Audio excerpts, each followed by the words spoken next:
হযরত ঈসা আলাইহিস সালাম তার উম্মতেরা গোমরাহ হয়েছেন দুটো কারণে। একটা হলো ইহুদিদের চক্রান্ত। শৌল নামে এক ইহুদি, তিনি খ্রিস্টানদের উপর অত্যাচার করতেন খুব। হঠাৎ তিনি বললেন কি যে আমার কাশফ হয়ে গেছে, স্বয়ং যিশু আমার দেখা দিয়ে আমার খলিফা বানাই দিয়ে গেছে। এই বর্তমান যে ইনজিল শরীফ বলে এর 12 আনা তার লেখা।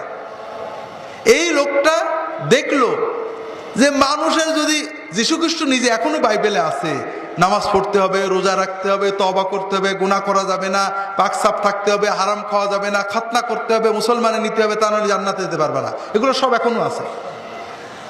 এ বেটা দেখলো যে এত কিছু করলে তো মানুষ আসবে না, সহজ। যে পীর সাহেব বলে যে নামাজ পড়তে হবে, রোজা করতে হবে, পর্দা করতে হবে, হালাল খাইতে হবে, তার মুরিদ বেশি হয় না যে পীর সাহেব বলে নামাজ রোজা করো করো না করো না করো, আমি আছি আমার কিছু খেদমত করে যাবো, তার মুরিদ বেশি হয়? বোঝেন না? তো এই সূত্রের উদ্ভাবক হলো এই শৌল।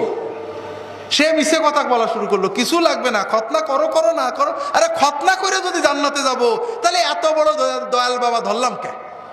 নামাজ পড়ে যদি জান্নাতে যাব, হালাল খেয়ে যদি জান্নাতে যাব, তওবা করেই যদি জান্নাতে যাব, তো এত বড় দয়াল বাবা ধরলাম কে? অতি ভক্তির মাধ্যমে তাদেরকে প্রতারিত করে গোমরাহ করা হয়।